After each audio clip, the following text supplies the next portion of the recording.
Welcome to Tea Time, an emerging market institute. Today, we're going to talk about different topics about sustainability.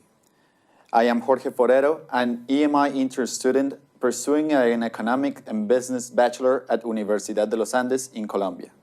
Today, our guests are Mark Milstein, Director of the Center for Sustainable Global Enterprise, and Miroux, Faculty Fellow at the EMI and co-author of the Emerging Market Multinational Report, and Ravi Parikh, MBA candidate, class 2020, of the Johnson Graduate School of Management, and he is also an Indian entrepreneur. Ravi, can you please introduce Professor Mark Milstein? Thank you, Jorge. Thank you all for coming. I have the honor to introduce Professor Milstein. Professor Milstein is the Director for the Center of Sustainable Global Enterprise at Johnson School of Management. He's also a clinical professor at the university. His research and work are focused on market and enterprise creation, business development, clean technology commercialization, and sustainable finance. Professor Milstein got his PhD in strategic management from the University of North Carolina in 2004. Welcome, Professor. Thank you. Great to be here. Thank you. We'll begin with a quick introduction of the main topic, sustainability. Economic growth is seen as a medium to uplift millions and millions of people out of poverty. As a result, more than half of the world's population lives in urban clusters today. While this has helped people from developing and emerging markets grow their GDPs a lot, it has also put a lot of pressure on the fragile ecosystems that support life on our planet. Today, we're going to talk about 4 topics centered around the theme of sustainability that talk about how can we ensure we grow economically while ensuring that we protect our environment. The topics for today are sustainable manufacturing, fracking, balancing economic development and protecting biodiversity, and ecotourism. Let's start with our discussion. So, Professor Mark, what would you recommend that emerging market governments do to encourage entrepreneurs and communities to employ sustainable practices, such as using renewable energy and practicing organic farming, even when such methods are more expensive than the commercial ones?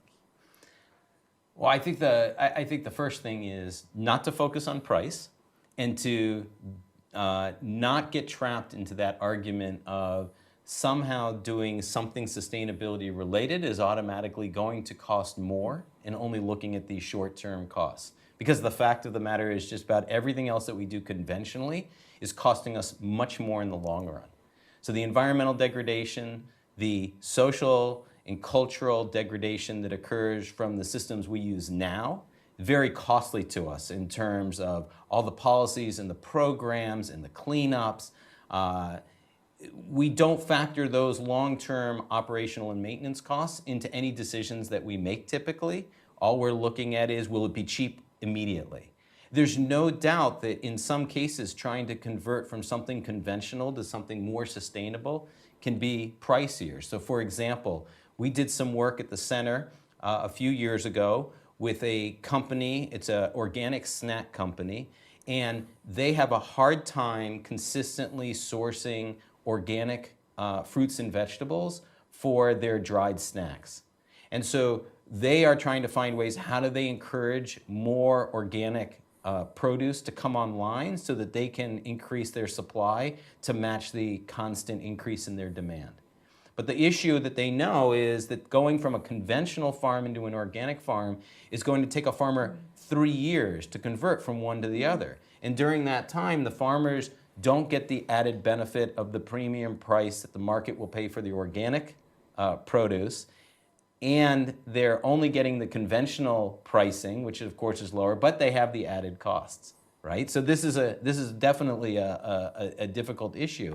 So what the company was looking at was, is there a way to market and brand something that is more than conventional, but less than organic? And it's coming up then with policies if you're in the government. It's coming up with that strategic vision long-term. What is it that we want our economy to be based on and why? And then putting the policies and the programs in place to support them. So I think the question really gets to, emerging economies, like any other country, right? You can go to the, I think developing countries have this problem as much as developing countries do, which is how do you make this transition from what we can call a conventional economy to one that's much more in line with ecological, cultural, and social needs long term? And that is to set a vision for what you want and then really think about how you're going to get there. You have to put policies and programs in place to support that innovation, to support that entrepreneurship, to do things in a different way. Interesting. And Jorge, do you have any questions? Yeah, I wanted to talk about the part of the question related to renewable energy. Yeah. I know that Colombia right now is a country that's offering incentives to encourage entrepreneurs to employ renewable energy. With Law 1715 of 2014, companies that invest in renewable energy get a benefit, in accountable benefit. It's a 50% reduction in rent. And also, companies that invest in non-conventional energy sources do not pay custom duties. And they are excluded of this 19% Colombian consumer tax that is a huge thing for the country and is part of what we are doing to encourage entrepreneurs to employ this renewable energy. Interesting. So what you're saying is the Colombian government is providing financial incentives to producers of energy so that they use renewable energy. Correct. That's a very interesting approach. Professor Milstein, what sort of financial incentives or any other incentives are offered in, say, for example, in the more developed countries, which some of the developing economies can follow, in the realm of organic farming? Well, I'm going to start by saying, policy is not my main area, but in general, at least from a not so much from a theoretical standpoint, because we're talking about practice, but from a more general standpoint, I think the examples you're giving are really good examples of the choice that governments have in terms of a regulatory structure. You can punish, you can set a floor by which you do not want to, you do not want to allow companies to behave in the marketplace, and that is setting rules of the game, which is totally within government's purview. Or you can have a regulatory regime that actually rewards better behavior, right? Correct. So if we look at positive psychology and behavioral economics as two areas to explain how we nudge and encourage the amplification of good and not simply punish the bad. The Colombian examples are great examples of where the country is saying, we want this future, we want people to behave in a certain way to get there, we're going to incentivize and reward them for doing it. And I think you see the same thing in developed countries and as you do in emerging markets in developing countries, which is government having this choice. And it means from a political standpoint, from a policy standpoint, you are automatically going to go up against entrenched interests, entities that already have assets that they've invested in over time that are more aligned with the conventional way of doing things. And so these new laws threaten those entities. In emerging economies where there may be, say, less developed energy sector, maybe it's not quite as bad as it might be in a country like the United States, where we have a lot of potential stranded assets by converting over from an oil and gas carbon economy over to a carbon-free economy. But the dynamics are still there. And I think that that's from the government perspective. If you look at the investment community itself, I always think that from a political standpoint, politicians tend to respond to the population. Right? And so they're not necessarily leading indicators. Government is not necessarily a leading indicator. I think it's a lagging indicator. It sees where the direction of the population is headed, and then they try to get behind it and sort of ahead of it. But they already know where that direction is. You don't see politicians typically running off in a new direction. And so they're a bit of a lagging indicator. You want to see a leading indicator, look at the investment community. Not all of it, obviously, because some of it is investing very heavily in in the conventional economy. But if you look at progressive investors that are looking, where do we see big growth in the future? Where do we see the opportunity for growth in the future? It's all around sustainability these days. And so smart money is going in that direction. And clearly, if they're investing in new, nascent, emerging technologies. It's a higher risk reward profile. There may be less money in it, but the payoff potentially is much higher. As you develop technologies, they have more market establishment, like solar and wind. You get more conventional investors coming in.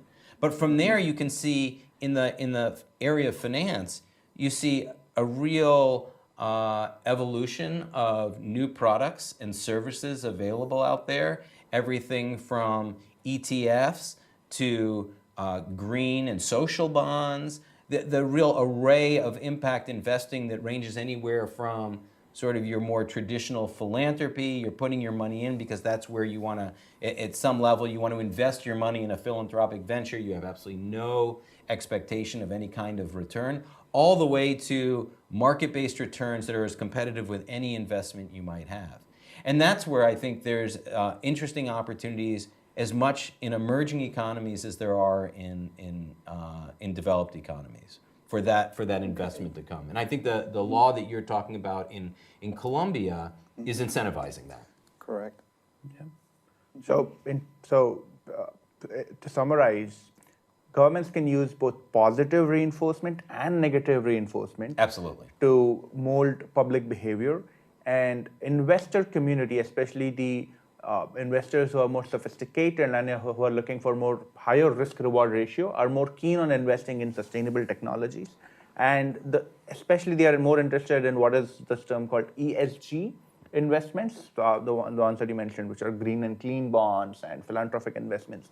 This sort of investment is more catching up nowadays, which will fuel the growth of sustainable practices in the world. That's a very interesting thought. The only thing I'd add to that is the folks looking at this space should be really careful, because a lot of times ESG, environmental, social, governance related investment, has a lot more to do with evaluating companies along certain profile dimensions and determining whether or not they are, say, best in class, best in industry, and using that to put together an index or a fund, which is a bit different in my mind than venture capital, private equity, angel investing that may be going towards more entrepreneurial, cutting edge, technologically oriented investments.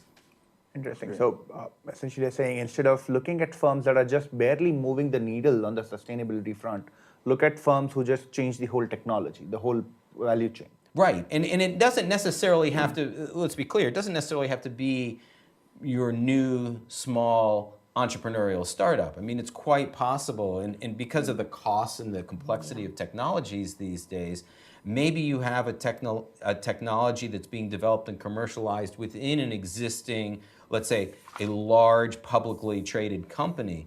The difference is, that's buried somewhere small within the company. If you're investing in that company, you'd have to do a lot of homework to understand that's their future direction. Those are the things they're investing in. Or maybe they're taking an equity position in a smaller startup or a portfolio of smaller startups versus the opportunity to invest directly in that startup.